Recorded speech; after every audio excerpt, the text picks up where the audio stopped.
Hi, hello, and welcome to another episode of The Dunker Spot. We are part of the Yahoo Sports Network. I am your host, Nekias Duncan, and joining me, as always, is my co-host, the always excellent Steve Jones Jr. Steve, how are you doing, sir?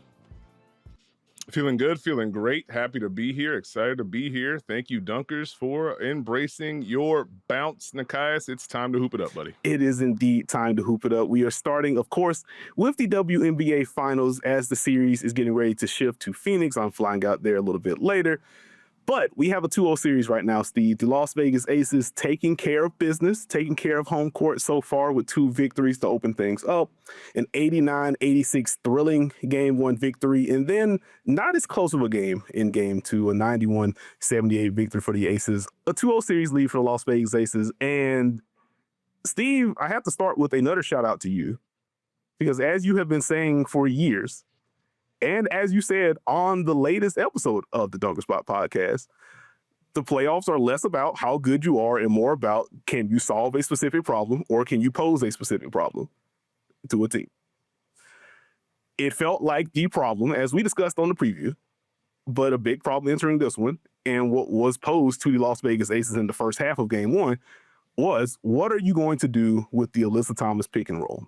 What are you going to do when Monica Cole-Makani or Sammy Whitcomb screens for Alyssa Thomas? Do you want to switch? If not, how sturdy is your coverage up top? What does the help coverage look like? If you do give up a matchup, how much help do you want to send, et cetera? And then the first half of Game 1, the Mercury pretty much got whatever they wanted. And in particular, that second quarter, where they were able to extend their lead, the Aces looked outright helpless, trying to deal with the Alyssa Thomas drives, the Alyssa Thomas driving kicks. Kahleah Copper was draining threes all over the place. It didn't feel like the Aces had a real answer for it. We get to the second half of Game 1, and you do see either whether it's Dana Evans or Jewel Lloyd, they're playing a little bit closer to the screen on that. But more than anything, we didn't see that action that often because the Aces decided, okay, we just got to go zone. We got to protect the middle. We got to protect our guards. Let's go zone, try to disrupt the rhythm. We get to Game 2. The Aces once again do a better job of defending the Alyssa Thomas pick and roll.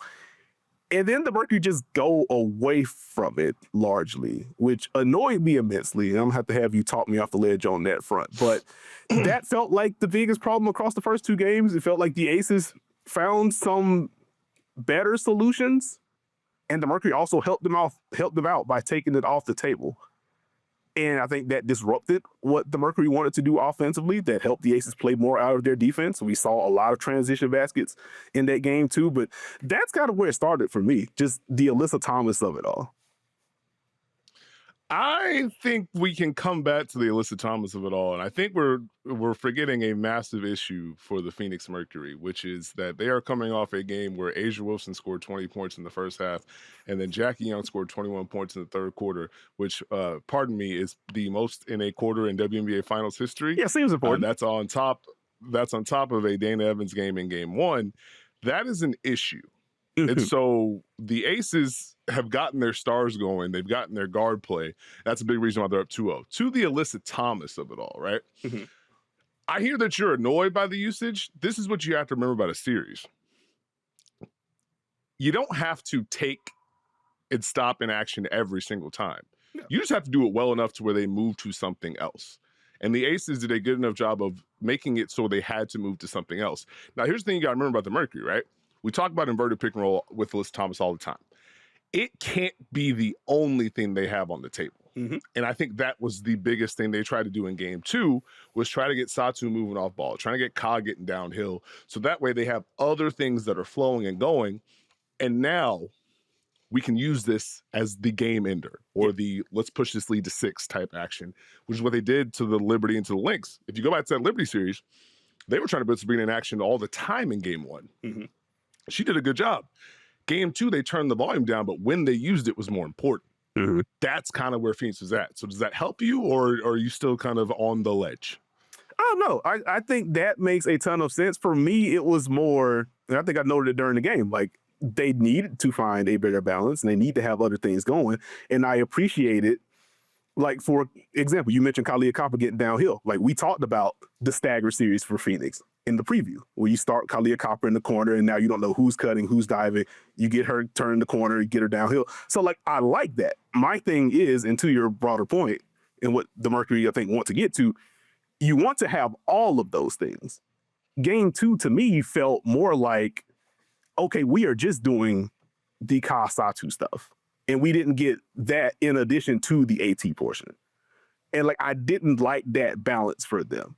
And so I think the Aces deserve credit. To your point, they did well enough, in the second half of game 1 to start off game 2 of defending it and having the Mercury go to something else. I just don't think the Mercury should have said, all right, well, we're just doing almost exclusively other stuff now. Well, you got to remember, foul trouble, game flow, things change. These things can differ. You can't necessarily automatically pull out the sheet and piece of paper and run everything you want exactly like that. Of course. I think the overwhelming story is Phoenix in a position where the Aces have found something that put them over the top? Because if you go back to that game 2, the Mercury had a heck of a start. Aces offense felt stagnant. They were going under against Jackie Young. Here's the thing. They had a great start. It was 16-12, and now they're down 18-16. Mm-hmm. And so the question in my head is, can the Mercury separate from the Aces? Can they hit the right pressure points at the right time? Can they take the Aces 4-guard lineup off the table? Because if they could play Asia, Chelsea Gray, Jewel Lloyd, Jackie Young, and Dana Evans at the same time, are you going to be able to hit the right notes? Can you drive and create pressure points? Can you make them not want to switch? Can you hit the right buttons? Because here's the thing. You mentioned Natasha Mack after game 1, wanting to see more Natasha Mack. The Aces are dialed in on their game plan when Natasha Mack's on the floor. Mm-hmm. Switch, you throw it in the post, we double, you got to play out of it. That limits those minutes. It makes it interesting. No, I think that's fair. Like, I think for me, just to bounce off your lineup point very quickly, I guess that was the other part of what annoyed me a little bit about the process for Phoenix's offense in that game too. Because like, I don't think the Alyssa Thomas pick and roll is the only avenue for them to like poke at matchups, right? They have off-ball actions they can get into. They can obviously get into the post. You mentioned some of the doubles that the Aces can sprinkle in when Natasha Mack's on the floor in particular.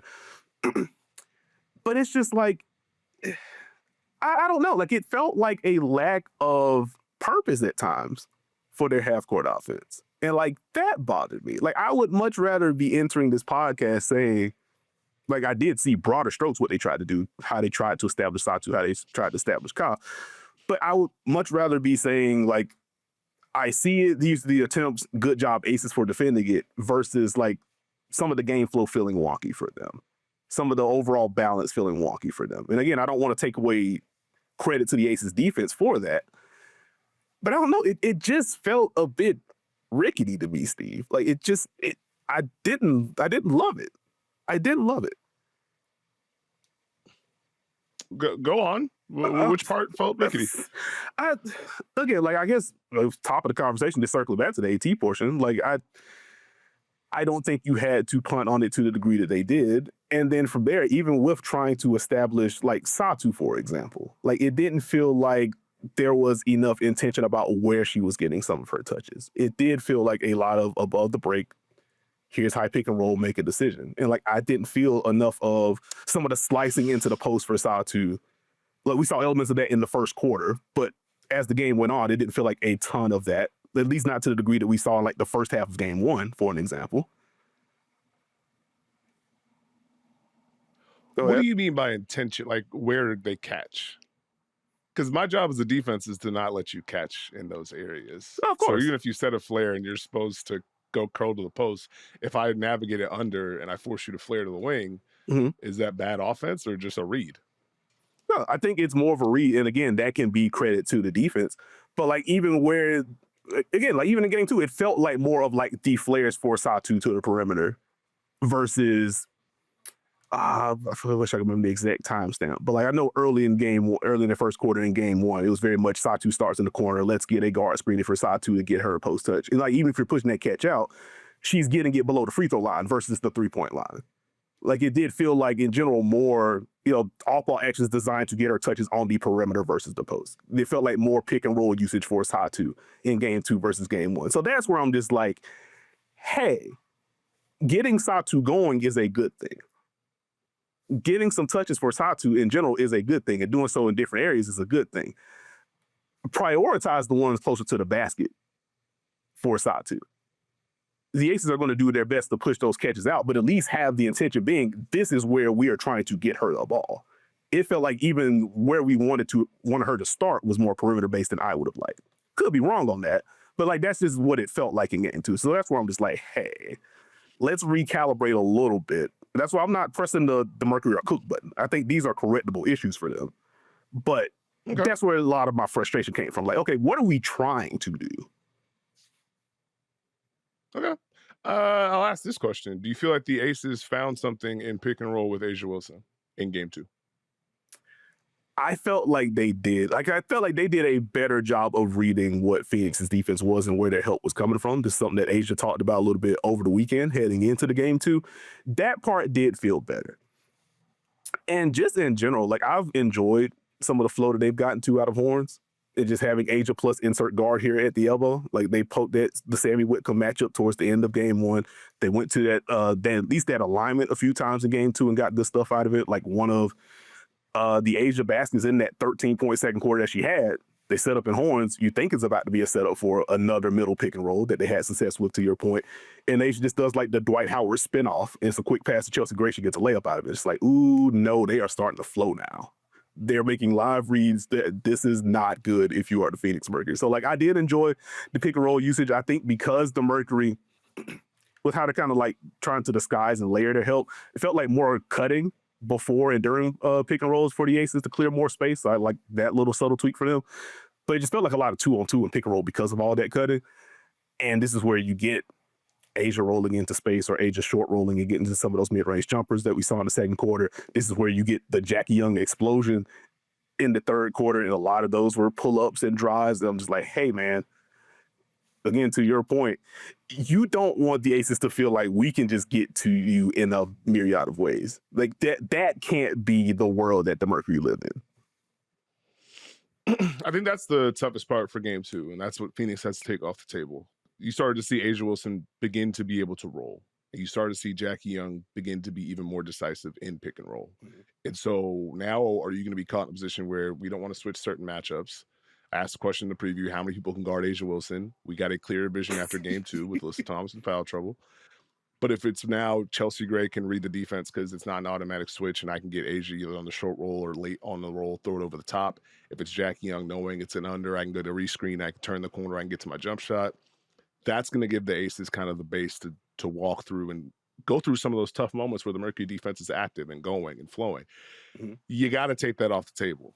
Yeah. And this is where game 3 is a must win. Now, we've seen Phoenix be resilient. This is a total playoff run. We've missed shots. We stick to our game plan. We do what we do. It's tough to win in Phoenix. You can ask both Minnesota and New York. Game 3 is a big one. They need that one because here's the other issue. You now have A'ja Wilson staring at the finish line of this season. You have Chelsea Gray staring at the finish line of this season. You have Jackie Young staring at the finish line of this season where we can see it, we can taste it. We now are here where we didn't think we would be. And in a series, you are a 1 game away from something happening. You already have the Dane Evans game, right? Yep. Then you have to deal with A'ja and Jackie Young. It's a Chelsea game. It's a Jewel game. It's any combination away from being 1 game away from being sent home. So game 3 is huge for Phoenix. Yeah, they have to have it. I think one should have noted this at the top. I was doing the quick game recap or whatever. Satu did turn the ankle. Said very strongly and distinctly after the game, I'm fine. So I'd imagine she's going to be playing in game 3, but something to keep an eye on that front. As the Mercury, as you said, Steve, entering a must-win in this game 3. So if Satu's good to go, you obviously want a better version of Satu. I think Kahleah Copper has just been, at minimum, their most consistent scorer through the first 2 games. 3-point barrage in the first half of game 1. Was able to get downhill a lot more in game 2. You want stronger second halves, but she is game. You're not worried about how the competitiveness, the effort level, anything like that when it comes to Kahleah Copper. And so for me, heading into this one, my eyes are naturally going to be, okay, what are the Mercury trying to get to offensively in this one? With the defense, I guess I'll pose this question to you, Steve. Is there anything you want to see the Mercury tweak with their defense? More help sent somewhere in matchups? Or is it just doing a better version of what they're already trying to establish on that end? Do a better version. Okay. I don't think you have to over-index. I think you want to defend the aces in a certain way. Asia is Asia, and you have to deal with that part of it. But you don't want to be in a position where you're now putting 2 on the ball on Jackie. You don't want to be in a position where you're putting 2 on the ball against Chelsea. So you kind of have to just keep the ball in front, contain, contest, and do your best to kind of slow the aces down, get them stagnant, mix in unders, keep the ball in front. That's the biggest thing for them. They turn those stops into offense in Phoenix. That's a different story. I still think the funniest part is, and I'm keeping an eye on Alyssa Thompson's aggression.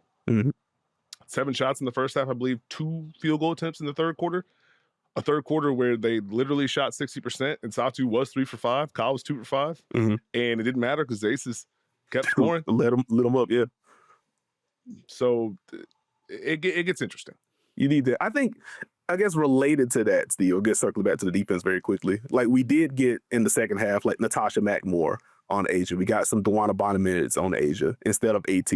I think a lot of that, and Nate Tibbetts spoke to this after the game, a lot of that was just the foul trouble. But heading into the game 3, either just as a way to try to avoid some of the foul stuff, would you start with Natasha Mack on Asia in game 3? Use AT more as a roamer? Okay. All right, understood. I personally would put Alyssa Thomas on Asia Wilson as much as possible. If the game flow dictates it and changes it, that's fine. But down 2-0, you can't get too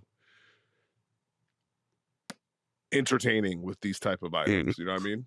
Also, you know what? Real quick, salute to Megan Gustafson for taking the Alyssa Thomas assignment in the third quarter. She sure did. Didn't win all of them, but she certainly competed. Also, Steve, the Megan Gustafson drive against Dewana Bonner. What's your live reaction to the drive and finish? And one.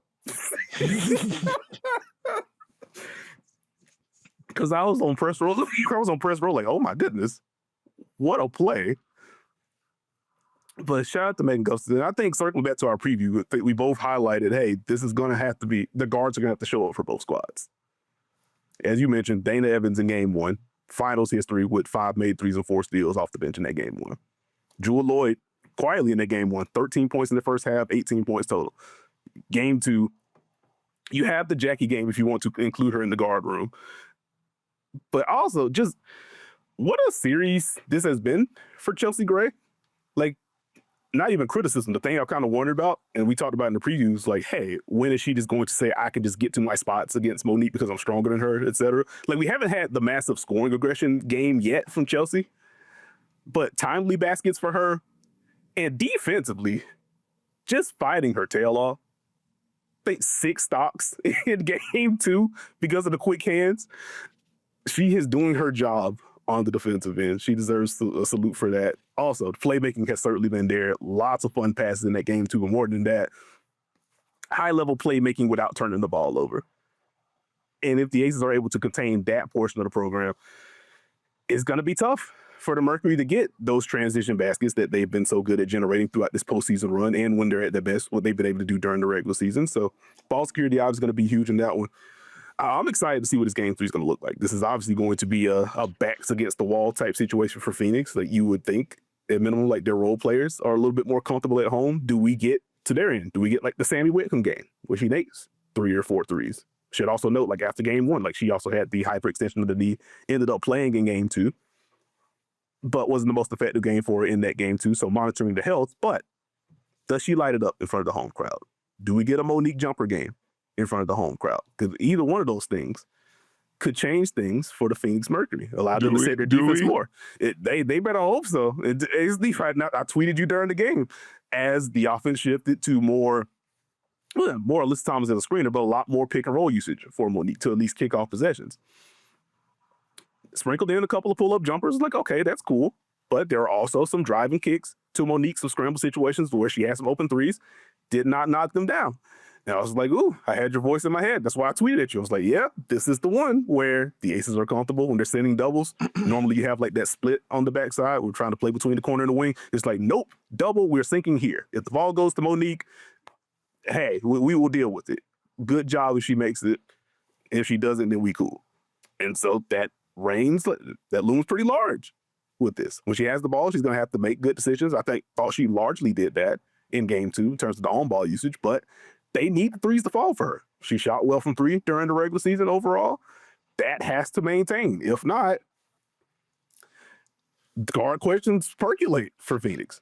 Because then it's like, okay, we need the defense from Monique, but if bases are helping off of her and they're also helping off of like Natasha Mack in the starting lineup, that's cramping the offense. We go Sammy Wickham, she can shoot, but now the Aces want to put her in action. What are we doing there? Like, do we see Lexi held in game 3 or game 4? Probably not. So I'm just like, hey, the 8 is the 8. The 8 is the 8. Because here's the thing, right? It's just simple for Phoenix. Need better play from your bench. Need stronger defense. Liz Thomas has to be aggressive. Satu and Kyle got to keep it going. Their plan is what it is. Aces game 3, got to play with purpose. Got to know the assignment. Can't play games in Phoenix. Asia and Jackie have to be on point. The defense has to be locked in early. They cannot have the starts that they've had in game 1 and game 2 in that arena. They've been able to kind of battle back and work through it and whittle through it. It's different when you play that way in Phoenix and you got to hear Mighty Mercury 17 times in the first 10 minutes. So very intrigued to see what game 3 looks like, but exciting series, great basketball so far, and it's been fun, man. There we go. We've been doing this pod too long. I was about to hit the Mighty Mercury reference and you hit it first. There we go. All right. There's your double. Anything else you want to shout out? Any questions you have before we move to the NBA section? No, I thought I hit that correctly, so you can throw us to a break. No, you did that. I just wanted to make sure I don't want to step on any toes. And with that, we'll take a quick break, and when we return, it's time to preview the Northwest Division. And we are back, and it is time, Steve, finally, to kick off these NBA season previews as we edge closer to the start of the NBA regular season. And we start with the Northwest Division. Most of the teams have played at least one preseason game right now, but also it's the division with the champions in it. We got to start with the champions, and thus, let's kick things off with the Oklahoma City Thunder, Steve. Last season, 68-14, seems pretty good. Third in offense, first in defense, first in net rating. As we generally do with these previews, we start with what we're most excited about. And for me, I want to see this team play defense again. As I said, I feel like 87 different times through the regular season last year, they weren't just the best defense in the league. They were flirting with historically great. It's particularly their half-court defense. The pressure, the switching, the way they were able to fly around when they did want to send double teams, like they were just all over the place, forcing turnovers. And that largely held true during the postseason as well. And so for me, what is this going to look like after a championship? I don't imagine things are going to change all that much schematically, but just in terms of, are they actually going to force turnovers on what feels like a quarter of the possessions that they face defensively? Is that actually something that can be sustainable, or are teams going to work to ding them in different ways? Like, that kind of dichotomy is going to be interesting to me, but ultimately, Case and Wallace and Lou Dort and Alex Caruso and Chet Holmgren on the back end and Isaiah Hartenstein with his scheme versatility and Shea being very good and Jalen Williams putting together an all-defense caliber season. Like, they just have so many guys to throw at people, and I am just excited to watch that team play defense. What excites you the most about the Thunder heading in? I mean, there's a lot. The Oklahoma City Thunder are the best team in basketball, and they're the best team in basketball until proven otherwise. And so for me, when it comes to this season, it's seeing what is the next evolution for them. You see Shea Gilgeous-Alexander saying, I didn't really come to only get one. And that's the mindset coming off a championship season from the Thunder. And this is a group that's grown together. We've seen them evolve every single year. So for me, it's what is the next step for this team? I know everyone goes into dynasty talk, right? Like, this is the dynasty. Well, we can cool down with that, but they have the potential on the upside because we don't know what the next improvement's going to be. They've gone from a team that's heavy on drive and kick to a team that has more movement and pick and roll. They have a versatility defensively that other teams just do not. You mentioned it, but the personnel that they have in the regular season to cause chaos, in the playoffs to defend multiple top guys, wings, guards, etc., it puts a lot of pressure on you. So what is the next step? Shea Gilgeous-Alexander has grown every single year that he's been in the league. We've seen the drives. We've seen that turn into the counters with the step backs. We've seen the post-ups. We've seen elbow work. We've seen the growth from the three-point line. How does he get even better? What's that look like for OKC? Jalen Williams, what's his next step? What happens when he becomes someone that you have to put two on the ball against in different areas of the floor? Where is his growth point? Drives have been there. Does the shot get there? Is he more decisive? What does that look like for OKC? What happens when Chet Holmgren takes another leap? Like, these are the things that are in my head, right? They're already very good. There's still room for them to be better. On the flip side, they have everyone looking at them trying to figure out, how do we stop this? How do we put a stop to this? How do we get them back in the box? How do we chase them down? And that's going to be the fascinating part of this season for me. Who cracks it? Because a lot of these teams are putting things together to try and counteract what they have. Mm-hmm. You want to go double big? We can do that. We can switch a whole lot. We have different personnel. You got to guard us in a different way. That's going to be the fun of the season for me, is seeing what OKC tries to do going forward and how the league tries to correct what they've done. I love that, Steve. And funny enough, my biggest question heading in for OKC, if I read from my notes, how does the offense evolve, if at all? Related to that, how do teams try to stifle them? So we are very much aligned on like big picture questions about the Thunder heading into this one. And I think for me, like I do wonder, I think the Isaiah Hartenstein of it all is really interesting to me. One, he's very good. He has added, as you've mentioned already, a level of versatility on both ends for OKC. And I wonder if the next evolution for OKC offensively includes just featuring him more often. Not that he's going to be like better than Shea or Jalen or Chet, of course not. But is the diversity of where you could put him, his passing ability, et cetera, is that a way to diversify the offense enough to where you have a slightly higher level of movement, a slightly higher level of unpredictability, and you can always lean on flat spacing for Shea and insert guard here to screen for him. Flat screen, Shea gets the boogie, or Jalen Williams gets the boogie. I think related to that, like, how do we see Shea and Jalen interact together offensively? Are there more actions? Is there more intention behind finding actions or finding setups to where both of them are threats at the same time? Like something that you in particular brought up with the Boston Celtics over the last 2-3 years is when they go with like those double pin downs, like Al Horford is somebody handling up top, Jaylen Brown's getting the screen from Derek White, Jaylen Brown's getting the screen from Drew Holiday, and now you kind of got options and they can respace beyond that to try to know who gets the ball and whatever. As simple as that is, do we get more of that kind of setup for OKC to where you have Shea on one side, you got Jalen Williams on the other side, and now defenses have to choose. Where are we sending help from? Wait, are we switching this or not? Oh, snap, we switched this against Shea. They've cleared the floor. Oh, goodness. What are we supposed to do now? Are we sending him a double? Because one of the things that popped, particularly in the latter half of the finals, was Shea feels like he leveled up in real time as a playmaker and the guy that can read the floor and make those passing reads. So it's just like, do we want to give him a higher dose of that to try to slow them down? Because like if he can just do that now, that puts us back in a pickle. I don't know what to do with that. So I'm really curious to see like what tweaks are made offensively with OKC. So I think you hit the nail on the head on that front. I think to your OKC offense point, there is a decisiveness that this team tends to play with, and they come in each year with something else that they add to the program. And I think that's something that Coach Dadonal's really put into them as far as building muscles up and being ready to flex them. So I wouldn't be surprised. This is the plus of continuity. We know what we do well. We know what we have to do to have success. If this is a team that gets the ball up quicker, if they make quicker decisions and get the ball side to side, if they have more movement and cutting on top of pick and roll and ISO play, that's where it gets interesting, because I think it's the depth for OKC that gets them where they want to go. You know, it's the fact that even if you look at the preseason game they played, I don't think they brought their top 6 to that one because they have 6 preseason games. They were just looked like they had been together for 3 months, moving the ball, getting up and down the court, making good decisions side to side, backdoor cuts. Like that's where they kind of get that lift of the system, the work they've put in, the understanding of who they are. Everyone kind of knows what they can do within this team. And that gives them the benefit of the doubt throughout the regular season. Then it enhances them in the playoffs. The big game for Aaron Wiggins, huh?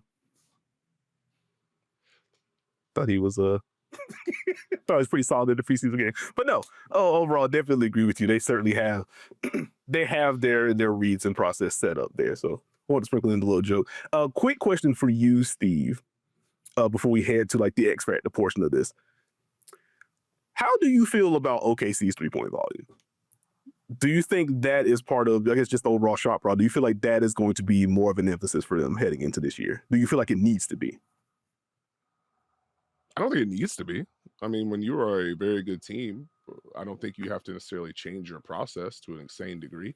Is this they don't take as many as they need to, or?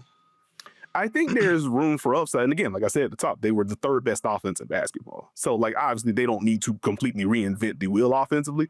I do think part of their offensive evolution, stylistically or not, there's room to bump up the three-point volume because I think that is part of what got them in trouble in the loss against Dallas 2 years ago. And I think that's part of the reason why Denver in particular felt so comfortable going zone against them in their series. Like, okay, we're going to dare these guys to not only knock down shots, we're going to dare them to take some of these.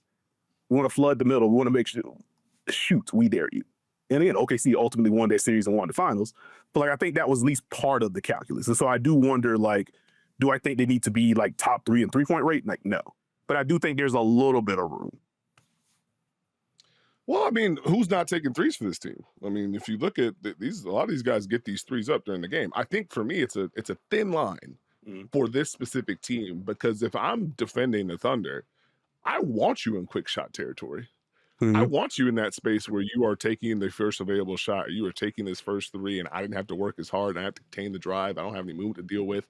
We go on the other end. Now you got to do it again, face set defense. That's been the one sticky point for me with OKC during this run, even last year during the playoffs. Hey, yeah, that's true. Can we get them in a scenario where they are making quick decisions, taking pressure off of us? Where, okay, yeah, that's a quality shot, but we just have to deal with X, Y, and Z. We'll live with that. Now you got to play defense.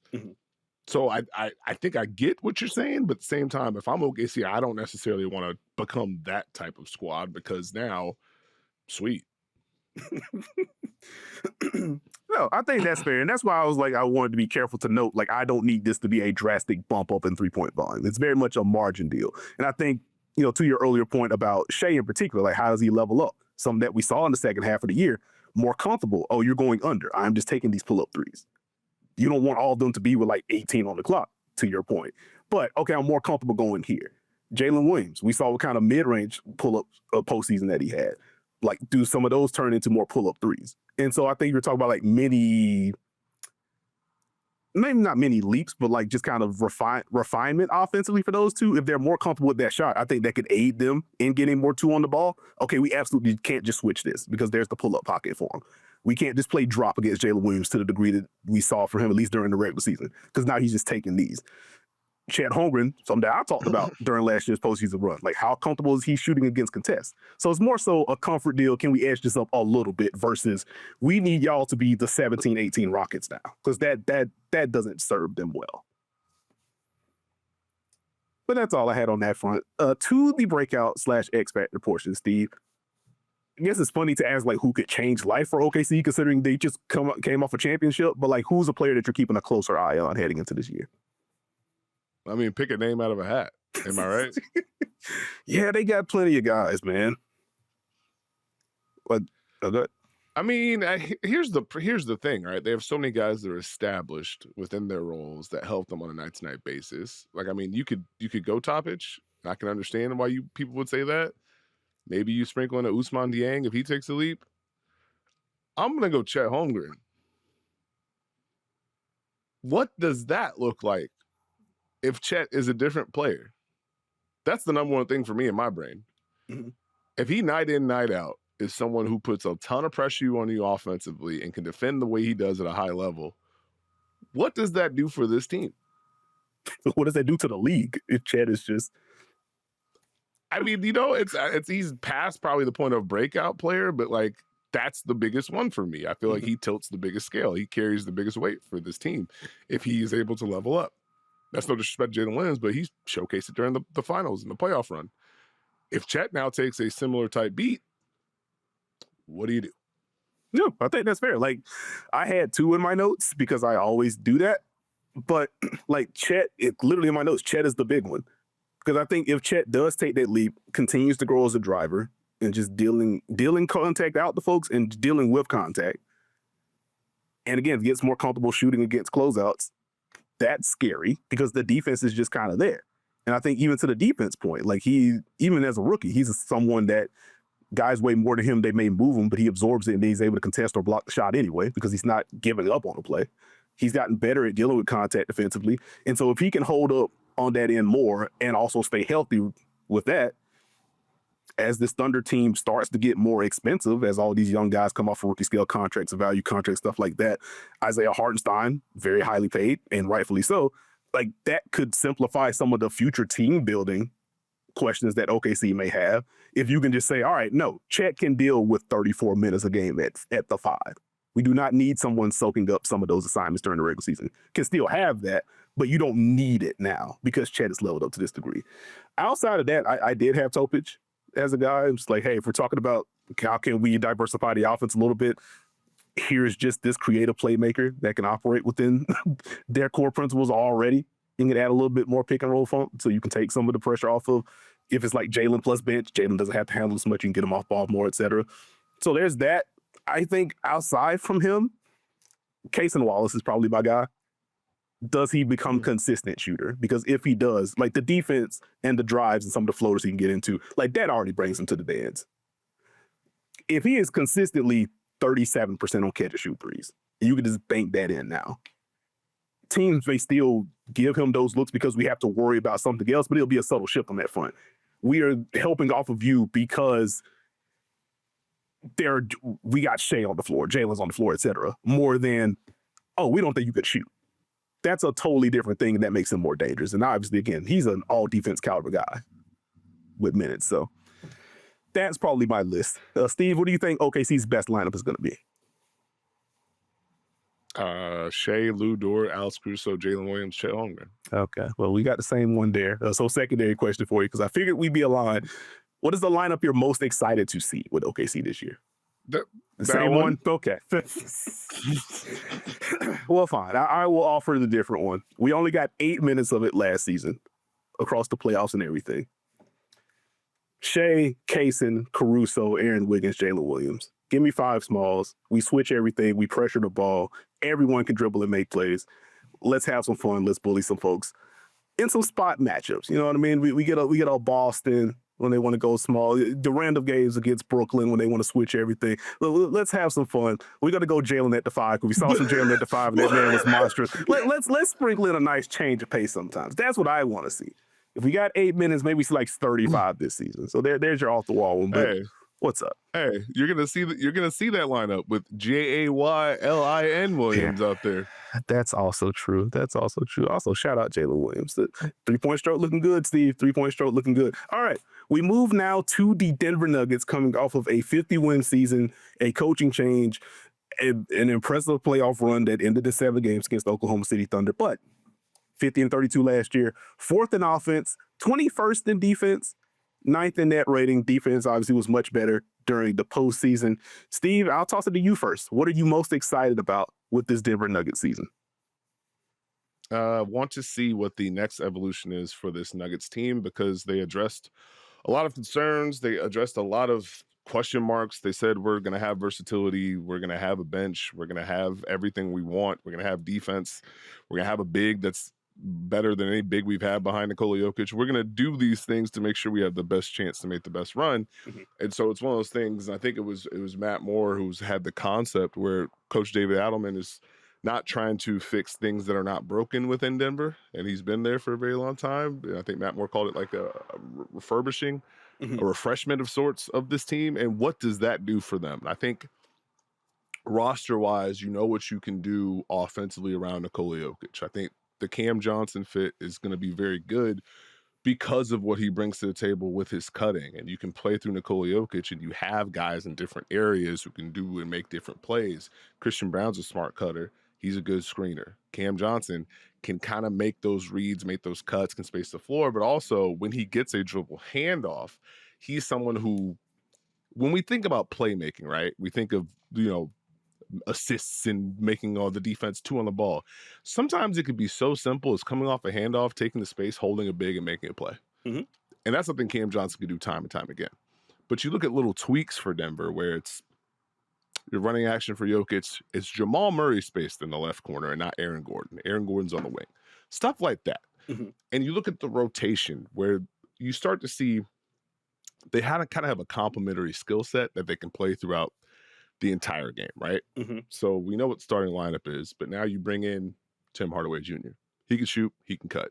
He fits in what they're doing. Mm-hmm. Bruce Brown, he can shoot, he can cut, he can handle the ball. Jonas Valanciunas, they can play through him. And I think that part is really important because now you have something for the second unit. So if they come in and play with Jokic, they're going to be doing that. You can still do a lot of that with JV. So now you just have a flow, no matter who you put out there, you can kind of play similarly.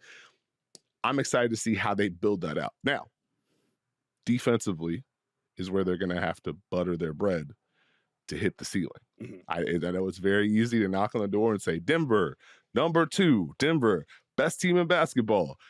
I got to see what the defense looks like night in, night out. They have to be able to compete at a certain level if they want to hit the top of the Western Conference, if they want to compete for the championship. They're in the conversation. I would not be surprised if Denver makes a run, but if that defense is not at a certain level night in, night out, they're going to have some of the same issues they've had.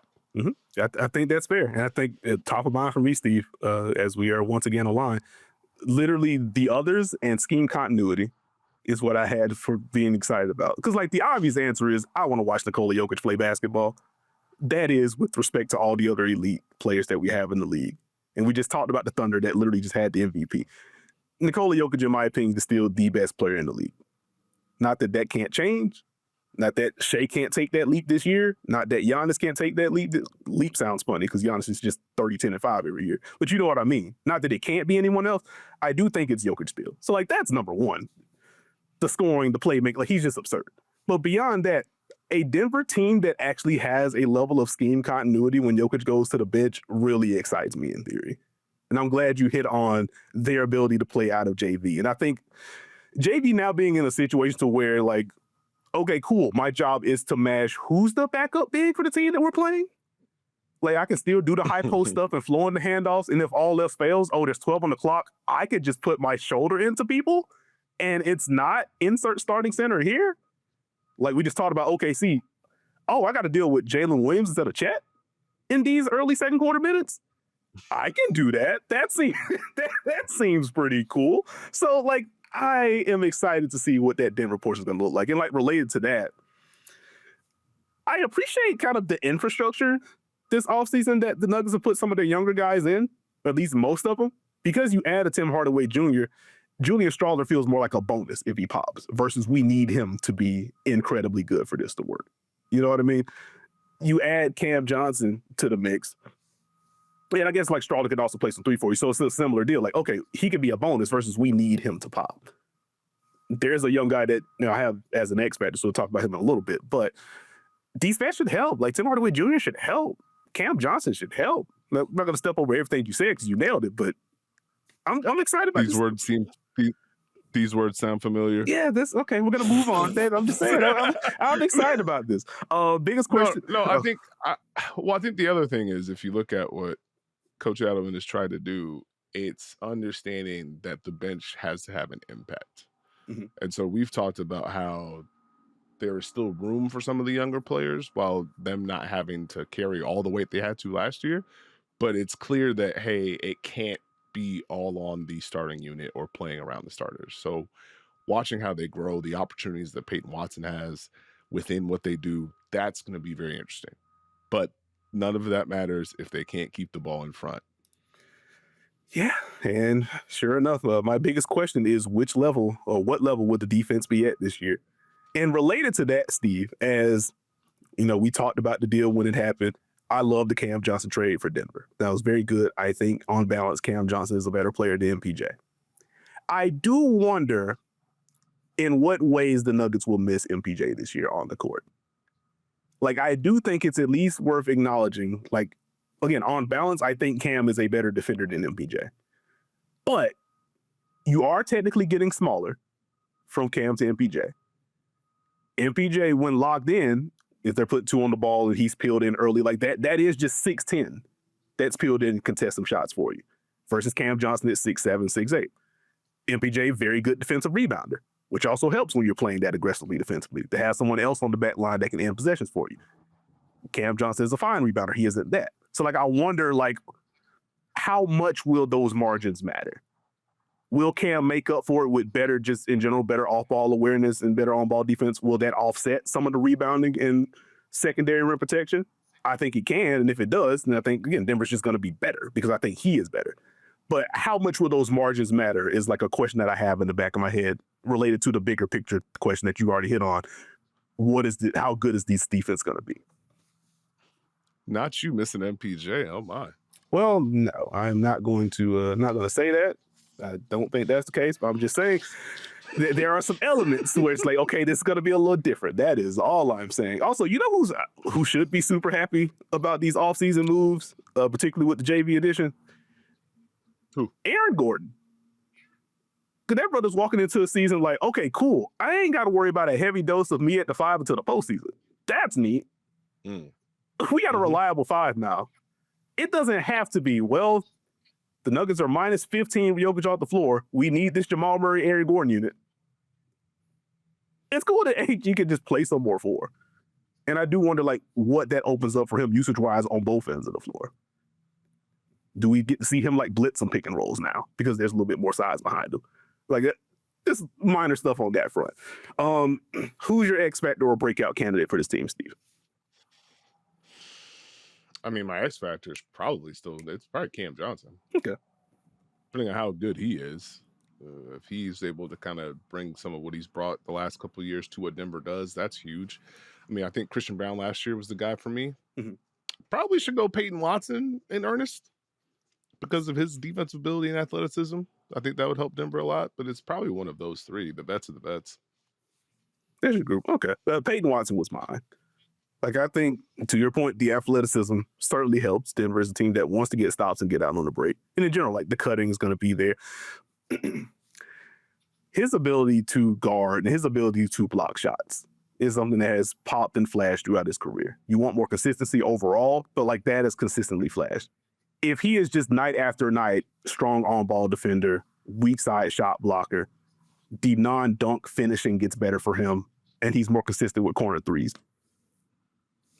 That's scary for other teams if Peyton Watson is he's just locked into 20 minutes a night because he's doing all those things. And so I am excited to see what this looks like for him, because I think the athleticism is there, the talent is there. It is more of a consistency deal for me when it comes to him. And if he hits those notes, I think that changes life for that second unit, and it gives them more versatility with how they want to close out games. So Peyton Watson is going to be my guy. What do you think Denver's best lineup is going to be, Steve? Starting lineup. Got you. We are aligned. And related to that, what is the lineup that you want to see? Is it just the starting lineup as well? No, there's a few different combinations I would like to see Denver try and tap into. I think for me, it's probably, this one gets tricky, but give me Jamal Murray, Cam Johnson, Aaron Gordon, Bruce Brown, Nikola Jokic. Okay. The tricky part is, like, I want to see Bruce Brown at the 4 and as a screener, but also with Jokic, but that also means you have to take Aaron Gordon off the floor. So I couldn't necessarily get to where I wanted to go to a degree. Yeah, I got you. So that's kind of where I'm landing right now. What's yours? Okay. What you got? Zeke Naji? It's funny. I have him listed in my my breakout / X Factor bit.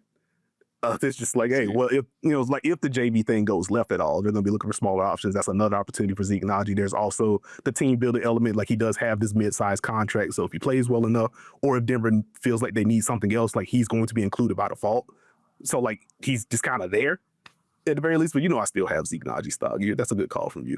But my lineup: Jamal Murray, Bruce Brown, Christian Brown, Peyton Watson, Aaron Gordon. So when we do get to see Aaron Gordon at the 5, whether it's in the postseason or during the regular season, like, that's probably the iteration that I want to see of that group. That is still a lot of defense. You have the extra ball handler in Bruce Brown. Also, Christian, I want to see, like, what are some of the on-ball reps for Christian Brown going to look like this year? But you do have that. You still have Gordon there, and the Peyton Watson shows out, then, hey, we can have some fun with some cuts and some screens and things like that. So that's where I'm looking with the Denver Nuggets. We're going to take a quick break here, but once we return, we talk some Minnesota Timberwolves, and we round out the rest of the Northwest Division.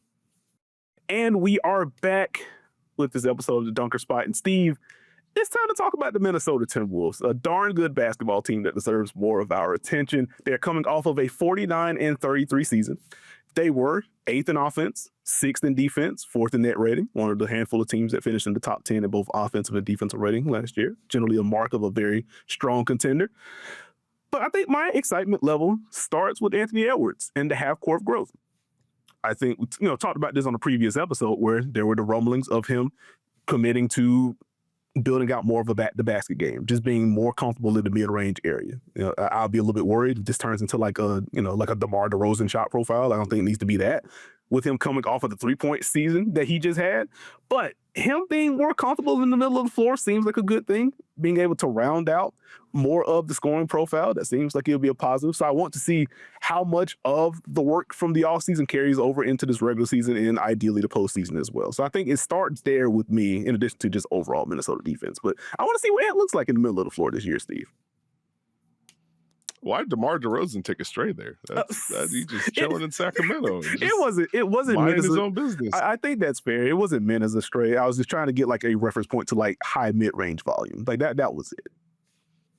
Okay. I mean, the Anthony Edwards of it all is very important. They need his playmaking. They need his growth. We see the impact of that in the playoffs. We see how teams react, especially last season. We saw them put more two on the ball and put more pressure on him to make the right reads, make the right plays. So how is he taking those steps? Is he more decisive and understanding of reading the defense? What does that open up for Minnesota? I think for me, with the Minnesota Timberwolves, is continuity an advantage for them this season? Is that something that's going to help them at the start? Can they get off to a hot start and ride that momentum? It took them a while to kind of find it last year. We know they have a formula to have success because they found it and they made a run. But is the defense going to be there early on in the season?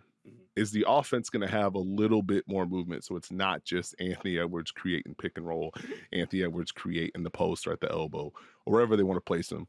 Can they get something going a little bit more to open things up? What do the drives look like? What does Julius Randle do to help this team even more? We saw how important his drives were for them last year.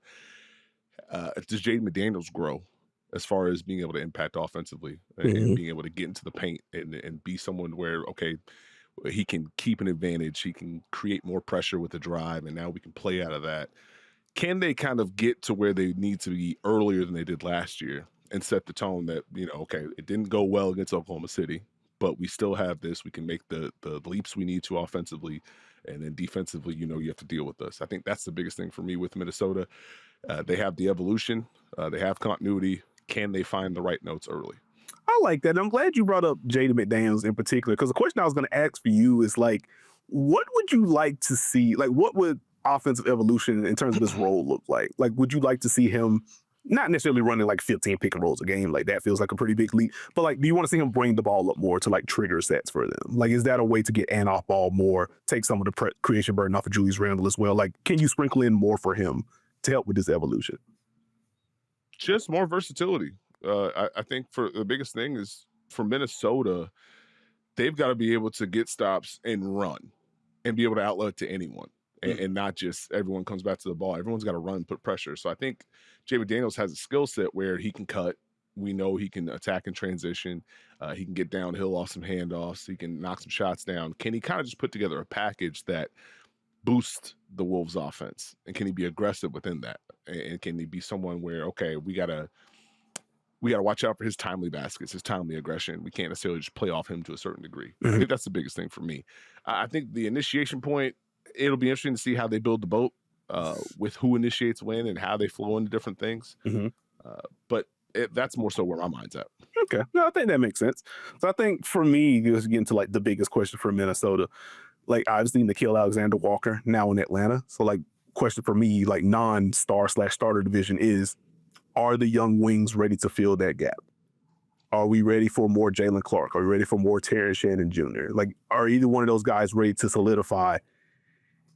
Yes, I can defend. Yes, I can drive. Yes, I can juice this transition attack. Yes, I will also shoot well enough to where teams can't ignore me. Like, that's very much a thing I'm looking for with Jalen Clark in particular, because the defense, when he got real minutes, was fantastic in my opinion. They obviously trusted him to take on some tough assignments when he was in those games where he got real minutes.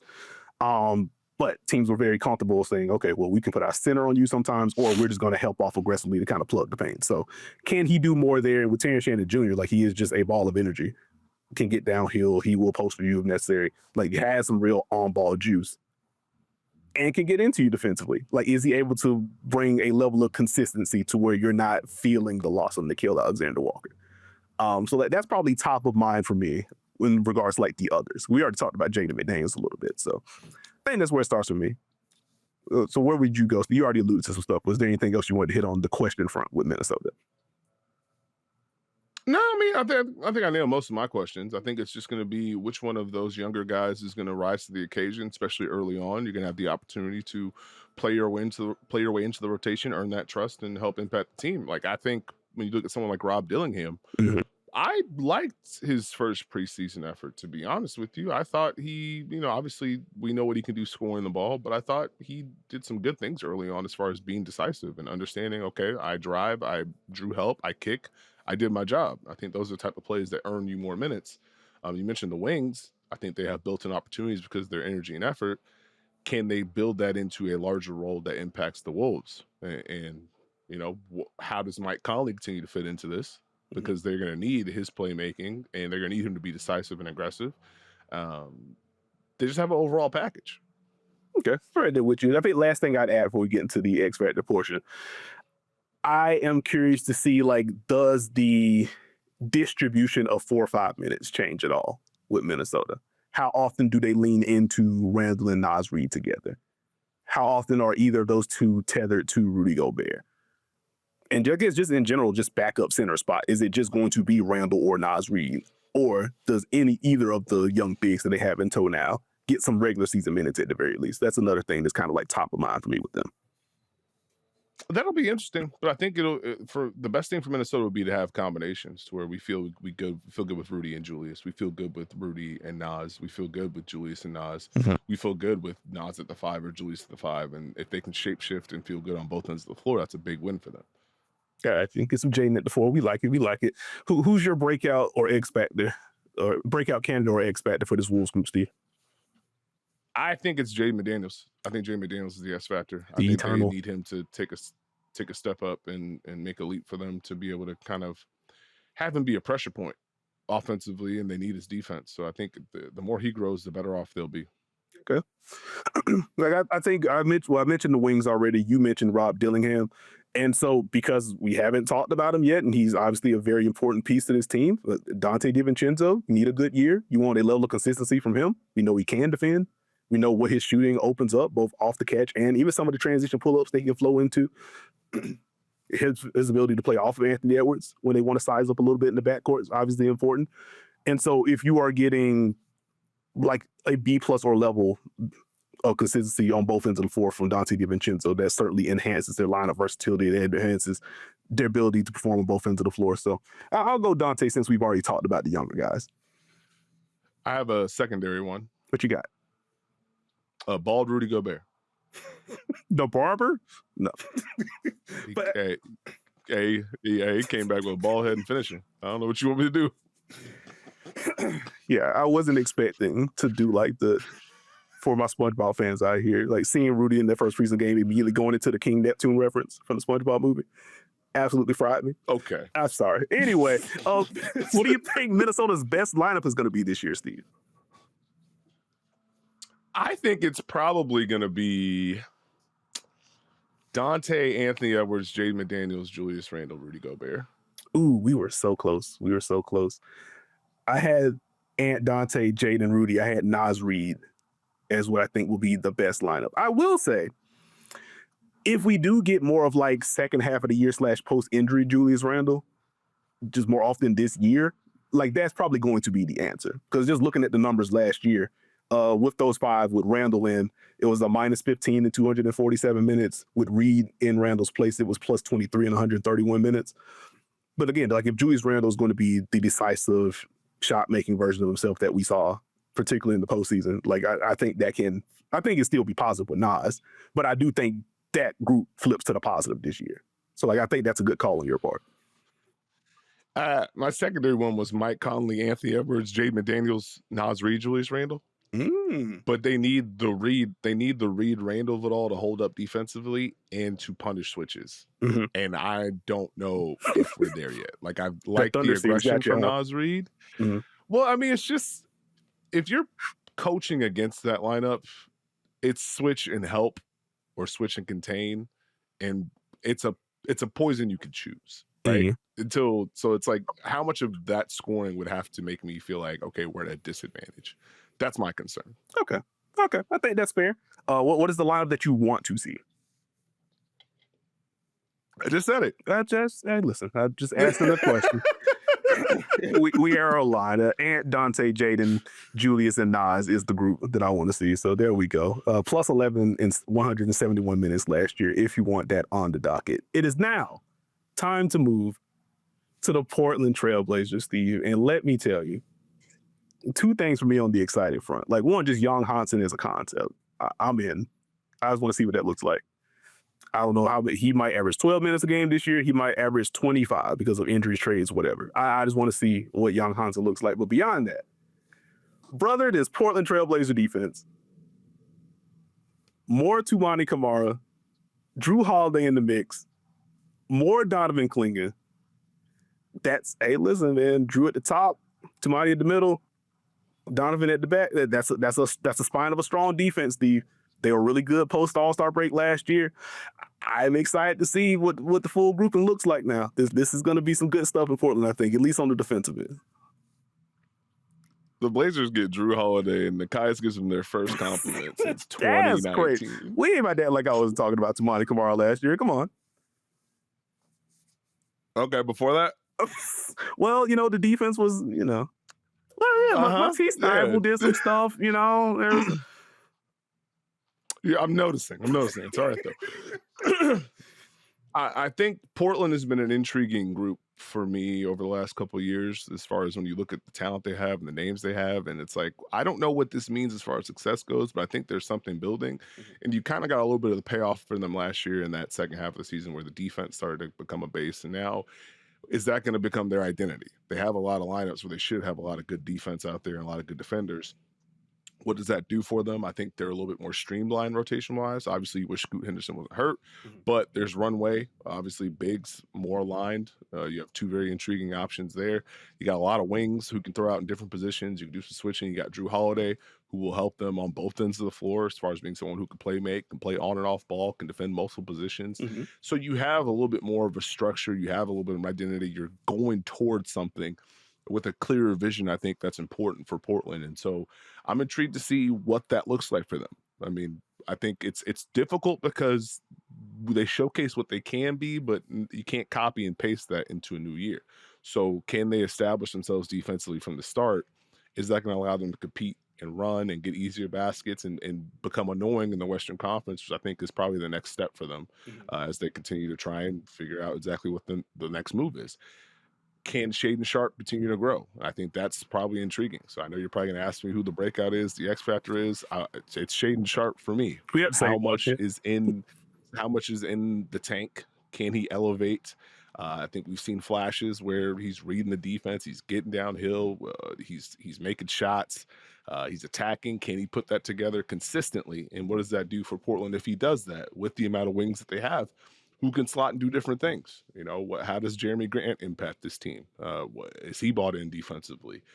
That's where I think it kind of goes for me. But I think there's a lot of size that they could throw out there, and there's a lot of defense that they should be able to play. Sure is. There sure is. I think as I get into some of my base Portland questions, like one, no Scoot Henderson right now as he recovers from a hamstring injury. What does he look like once he returns? And then just broader strokes with Scoot. What is the next leap for him? Is it going to be the half-court finishing for him? Does he take another step there to become more of a threat? Because I think the playmaking, some of the, the speed in which he's running these pick and rolls, the probes and things like that took a step forward last year, in my opinion. I think he was more patient. He read the defense better. So I expect that's going to continue to get better. Is he going to become a better finisher? Is he going to have better footwork when it comes to like the floaters and the mid-range pull-ups in particular? Like, I trust the mechanics as a catch-and-shoot threat. He just has to make more of those. But as he's getting into some of these intermediate shots, what kind of step does he take in that regard? So I want to see what Scoot looks like in that regard. Because if he does take that leap, that makes some of the future team building for Portland, those decisions a lot easier. Like, you were just locked in as core piece, right? So there's the Scoot portion for me.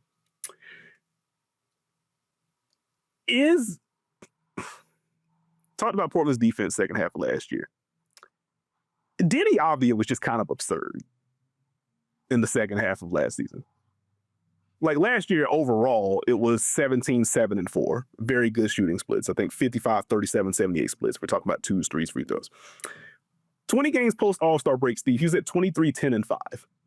I don't think he's going to have the same usage just because of the guys that are going to be in the building, namely Drew. He's going to be doing more things. But Denny can make decisions with the ball in his hands. Denny has gotten better. He's gotten more aggressive as a driver, first and foremost, but he's also gotten better as a driver. Like, is he actually just 19-7-4 now? An incredible catch and shoot threat from behind the arc. If he's legit fringe all-star level now, one, that makes Portland better heading into this season. But two, as you talk about, we both have Shaedon Sharpe as our X Factor guy now. Like, Denny's also pretty young, older than Shaedon, but still pretty young. If Chauncey Billups doesn't trust Shaedon Sharpe defensively enough to get consistent minutes or at least be a consistent starter, do we start hearing Shaedon Sharpe trade rumblings now? Because we have Denny, we have Toumani Camara, who also is in the wing/forward room. Like, what does Denny, if he is actually just this good, what does that mean for Portland in the short and the long term is a question that I also have. Jump in, because I know you're ready to yell at me. That man already traded Shaedon Sharpe. That's crazy. I haven't. I'm just saying. Like, as you mentioned, there are these flashes, and I've liked a lot of them. Particularly when he's like flowing off of pin downs and attacking quick. Like, he can float and elevate in the jumpers. He can get all the way to the rim. Like, the offensive stuff is real for him, in my opinion. Chauncey was also benching that man because of defensive effort. I'm just like, hey, I kind of need Shaedon to hit a level consistently so he can actually showcase all of these things he can do on the other end, because I think he has special potential offensively. And so that's where I'm just like, that combined with Denny just did all of that and just in general is a good player is where I'm like, does Chauncey go upstairs? Like, nah, we are locking in with, Scoot's going to be a core piece. Denny going to be a core piece. Toumani's going to be a core piece. Donovan Kling's going to be a core piece. Shaedon, as we get closer to contract decisions with him, does he become odd man out if he doesn't earn the trust? That's more of my bigger thing. I understand it. Okay. I do want to see the Hans of it all for the Blazers. I want to see what that big fella does around the cutting, the passing he has is electric. So I just want to see him play basketball and what that does for their second unit. I'm intrigued. I want to see what that looks like. I am right there with you, Steve. What do you think Portland's best lineup is going to be this year? Ooh, best lineup? Mm-hmm. Let's probably go Drew Holiday, Shaedon Sharpe. Give me Jeremy Grant, give me Toumani Camara, give me Donovan Clingan. Okay. We are pretty close to we're pretty close on the lineups here. I think the best lineup is going to be Drew, Denny Avdia, Toumani Camara, Jeremy Grant, Donovan Clingan. However you want to designate Denny, Toumani, Grant, like either of those can be like 2 through 4. But I think it's going to be that. And just to give you a number, Steve, I'm sure you are very excited about this one, but this blew my mind as I was like getting notes together for this. It was one of those things where like watching them post All-Star break, I knew it felt good, but I didn't know what the exact number was. There were 88 minutes last year with Denny, Toumani, Jeremy Grant, and Donovan Clingan on the floor together. They won those 88 minutes by 60 points. 6-0. I don't know if it's going to be that when the sample grows, as it better grow this year. But like those 4 plus Drew, I think will be the best lineup. And I think, related to the conversation we just had about Shaedon Sharpe, I think in an ideal world, the answer is Shaedon instead of Drew plus those 4. Because at that point, you just feel super good about like the core moving forward and Shaedon being a part of that. But I think the best version is going to be Drew, Denny, Toumani, Jeremy, and Donovan Clingan. I am excited to see that group. That's a lot of length. That's a lot of defense. Enough shooting. But I think that's going to be a knockout group. What is the lineup you want to see, Stevie? Surely it includes the big Drew fella. Holiday. Give me no. Oh.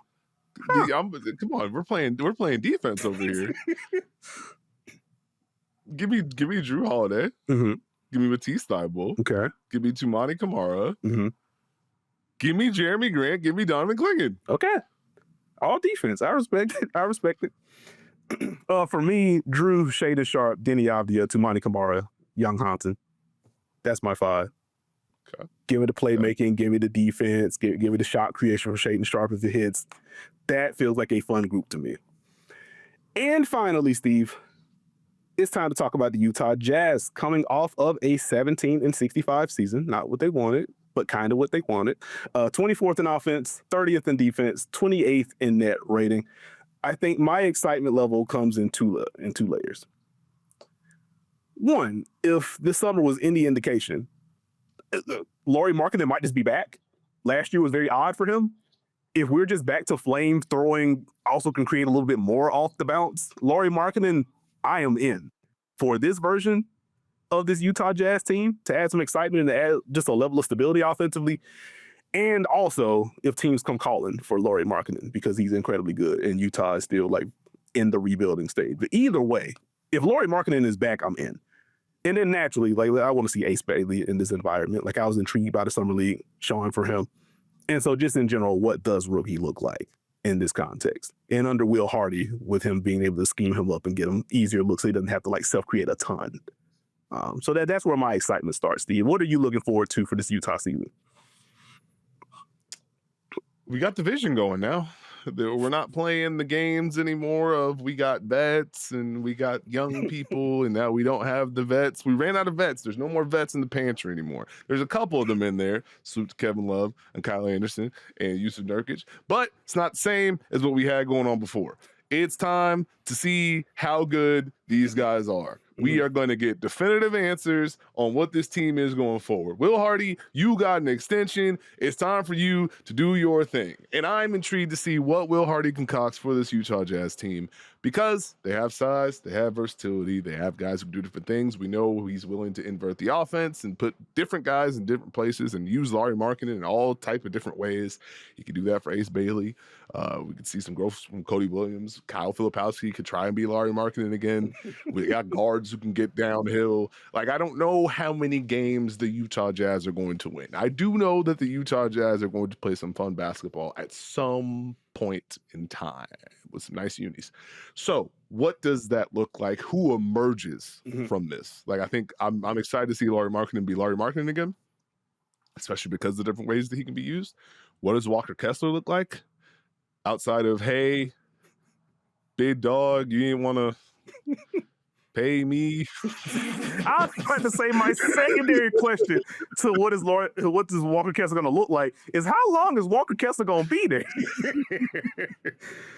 Because it feels like it's been a very consistent loop of we think Walker Kessler is good. You going to pay him? No, but we think he's good. Okay, cool. Trade him then. You bet. 2 first. Well, no. Well, we're going to keep him because he's good. Can we get a decision on Walker Kessler, please? I feel like he's been like an acre. He's a Laker in like 8 different universes. Like Walker Kessler got to be careful. Be careful. We did this with Miles Turner for 7 consecutive years, and then that man is a buck. Steve, we got it. We need to get Walker Kessler on a podcast to pitch himself. No. I still don't know how Miles Turner got that off. I don't know how the North did not remember that. We delete. No. Okay, fair enough. Can I break your brain real quick, Steve? Sure. Because I said this when it happened because everyone was getting very obvious jokes off when the deal happens. It's Colin Sexton is now a Charlotte Hornet and Yusuf Nurkic is now here. I am intrigued by how Yusuf Nurkic is going to be used in this Utah context. Like Will Hardy just has a history of moving his centers around and spacing them and having them play making different spots. So like Yusuf Nurkic, if absolutely nothing else, is one of the best screeners in the sport and is one of the best passers that we have among 7-footers. I think Will Hardy can get some good stuff out of Yusuf Nurkic, at least offensively. I am not going to make any bones about what the Yusuf Nurkic defense is, especially at this stage. Yusuf Nurkic on offense intrigues me under Will Hardy. Okay, 2 things very quickly. One, a Yusuf Nurkic compliment, as well as a Portland Trailblazer compliment. Are you okay? Is everything all right? Anything you want to talk about? Number 2, I'm afraid I've got some bad news. He's going to screen, he's going to roll, he's going to space, and you're going to be mad at the defense. My other Jazz part is the guard room. Isaiah Collier, Keontae George, Walter Clayton Jr. There's some talent there. Who emerges? Collier, he drives, gets downhill like a bowling ball. Keontae George, I think, has a boatload of talent. Does this situation kind of allow him to evolve as opposed to the in-between of I could score? Oh, y'all need me to play make. I ain't gonna do nothing but I can score. Oh, like sorry to cut you off. The Keontae George thing reminds me so much of like it's just like petty dynamic where it's like, hey, we appreciate, can you do something else And instead of just doing something else, like, oh, you only want me to do this, I bet. And it's just like, no, that's not what I said. That's not what it's like you have like a sibling or something, just like, hey, can you turn your music down a little bit? And then they just turn off their iPad. And it's just like, that's not what I told you to do. You ain't have to do that. I just want the volume to be a little lower so I can hear you type beat. I want Keontae George to find some balance. Gotta walk over and unplug or something. Yeah. Happy now? Yeah, I'm just like that. Yeah, I didn't say that. What else do we have with the Jazz? Oh man, gosh darn it! I think we both kind of gone over like breakouts and X factors, etc. I think for me, like the guard room, who emerges between Collier and George, because I am excited to see what Walter Clayton. It wouldn't surprise me if Walter Clayton just ends up being the best guard out of the group, in light of him just having. I feel like he has like better feel than George at the very least. I wouldn't say Collier. I just really worry about the shot with Collier. You already mentioned the drives and the playmaking for him, but Walter Clayton Jr. just being a bucket feels like he probably just pops more in this context, especially with how Will Hardy schemes things up offensively. He just should just have fruitful opportunities off the ball. So excited about that. And then Kyle Filipowski, to your earlier point, Steve, and you made this joke on the pod last season about, hey, I can be Lauri Markkanen too. He does just have a lot of juice to him. Can screen, can roll, can pass, like can make decisions on the move, which guys that tall generally aren't supposed to be able to do that. And so, like, him with more volume and more responsibility, that does excite me.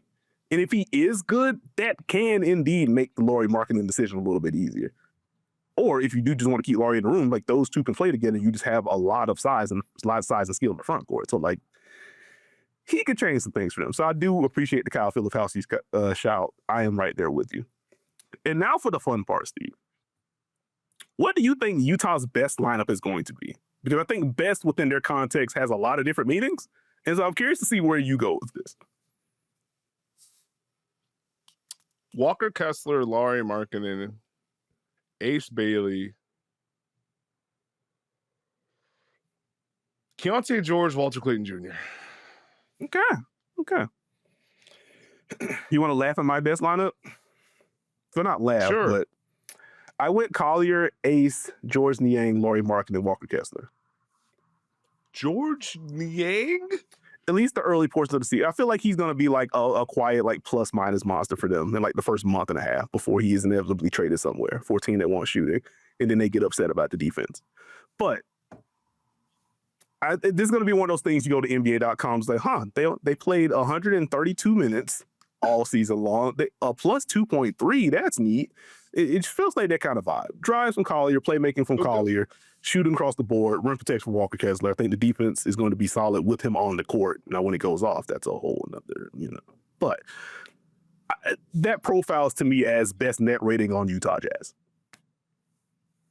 So there we go. Might have thought too hard about it, but that's where I went. What is the lineup that you want to see, or is it the same one that you just listed?